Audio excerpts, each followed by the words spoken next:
So, I mean, as somebody who served also, I really want to talk about what you're doing in the veteran space. I spend a lot of my time in focusing on vets that deal with PTSD and guys that are homeless, which typically those are combined in a lot of the cases that we see. And we still have such stupid high numbers with suicide. It's a toxic number, and they're just staggering in a huge way. And you've really picked up a baton and you're running with it in some really big ways. So tell me about Operation Restore Hope. Tell me about Q Missions, and especially tell me about Operation Pop Smoke. Okay, absolutely. So Q Missions is the nonprofit. So we're a registered 501c3, and originally, like, I didn't go to choose that name or anything like that. Q Missions was a 501c3 that I created, and it was just a way for me to take money from my company, put it in a nonprofit that could pay for me to go on these missions, to go, build a church, to cover overhead, so flights it was an easy way for me to do that.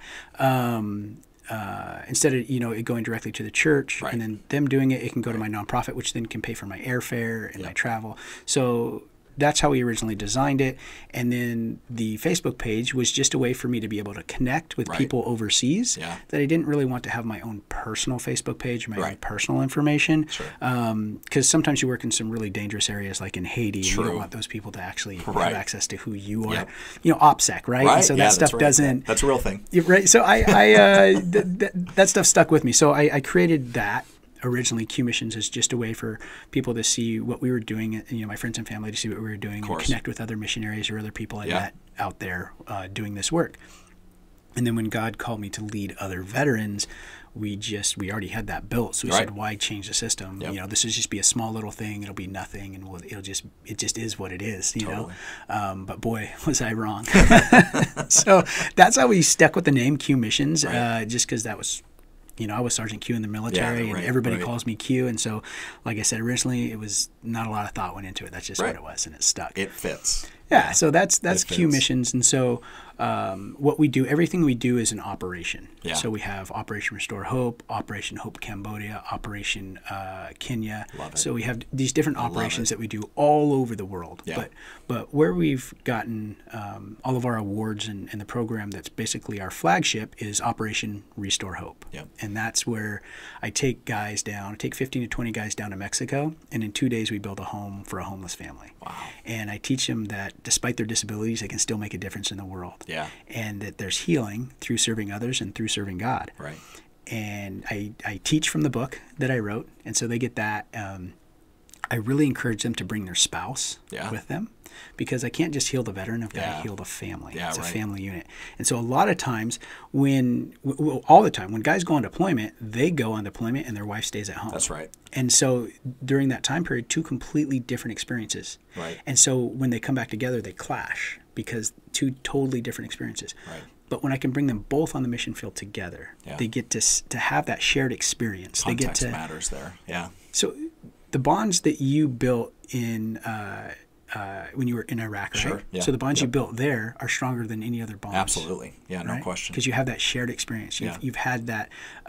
You've overcome those obstacles together and that hardship together. Nobody could possibly understand without being there. It's just what it is. That's right. Nobody will ever understand. So we recreate that in Mexico. So big. And with the husband and wife. And it's so powerful because they get that unique bonding experience together. And one really unique thing that I didn't think about, it just happened. It was a happy accident, I guess. God always knew, but I didn't know until I got there. I was like, oh yeah, that makes sense. So when we bring them there, a lot of times the spouse, and it doesn't have to be a wife, it can be a husband, because I have a lot of female veterans that go through. But the spouse, they see their veteran at their worst, when they're depressed, when they're angry, when they're suicidal, when they can't get out of bed in the morning. They see them at their worst.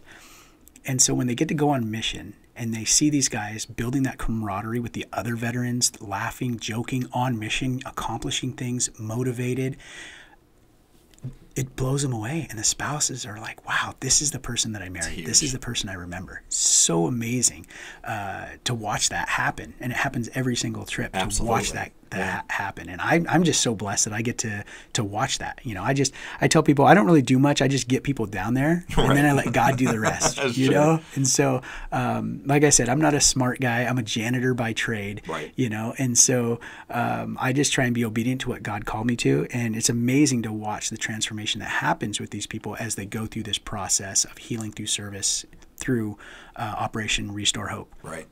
One of the, I guess I'll mention it here. I usually keep this back. I don't tell a lot of people, but every home that we build in honor of one of our fallen brothers. Amazing. And so, I didn't even know that. Yeah, that's awesome. We don't publicize it a whole lot. Sure. But we bring the Gold Star family with us. That's amazing. Yeah. And they get to work right alongside us. And they're in a squad. So when we go, I break everybody into squads. They have a squad leader, somebody who's gone before, who teaches. And so we run it just like a quasi-military Absolutely, operation. You know, reminding these guys of things that they already know and have experienced. So I don't teach them anything new. I just teach them how to repurpose what they learned in the military to be successful as a civilian. So by bringing the Gold Star family, it's amazing to watch what happens with that family, because more often than not, they know how their loved one died. Yeah. But they really don't know how they lived. Yeah. And something I didn't realize until I was going through the process. And God was showing me this as well, that when they get to come, they get to experience that camaraderie. They get to see, you know, the trash talk that happens between guys. They get to see how motivated they are and how they get things done. Right. And so for them, it's so empowering, because now they feel like they're part of that. They feel like they get to kind of peek behind the curtain and see how their loved one lived, and not just know how they died. I never even thought of that. That's huge. I didn't think of it either. Huge. I didn't go into this thinking like, oh, this is what I'm going to do. It's going to be great. It's just something I'm we going to help did. families. Yeah, it's just something we did. And I was like, oh, hey, that makes sense. That's, you know. That's such a huge impact. Yeah. I take no credit for any of that stuff. That's just something that God had, and Sure. I just had to walk in obedience. Right. And there it was. And so it's been amazing to watch that happen. Absolutely. So that's Q Missions, and that's Operation Restore Hope.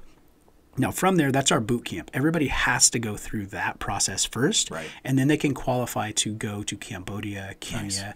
Nice. We're going to be going to Panama in 2020. Nice. We're also looking at going back to Brazil, and we built a church on the Amazon River, which was super cool. That would have been sweet. Yeah, it was an amazing time. Yeah. So doing things like that throughout the year. But in order to do that, there's two things you have to do. One, you have to successfully complete Operation Restore Hope. Mm-hmm. And then number two, you have to be serving somewhere in the community. Nice. It doesn't have to be with my organization. Sure. It can be anywhere. Just somewhere. You have to report those hours to our volunteer coordinator. Yeah. And she verifies them. And then when I'm looking to build a team, that's one of the main things I look at. I'll put it out there on our alumni page. Hey, this is where we're going. This is the briefing, the mission briefing. Yep. Guys will say, hey, I want to do it. The very first thing I do is I look at their volunteer hours. What else are you doing? That's right. Yep. It's not just, oh, I'm going to go on this trip. Right. It's you've got to be serving somewhere else, because I have to be mindful of my donors' money. Of course. Because they pay for these guys to go. And so an average trip costs about $3,000 to take these guys wherever we go. Right. I make them pay for their plane ticket, and that's it. Everything else is covered through donations. Right.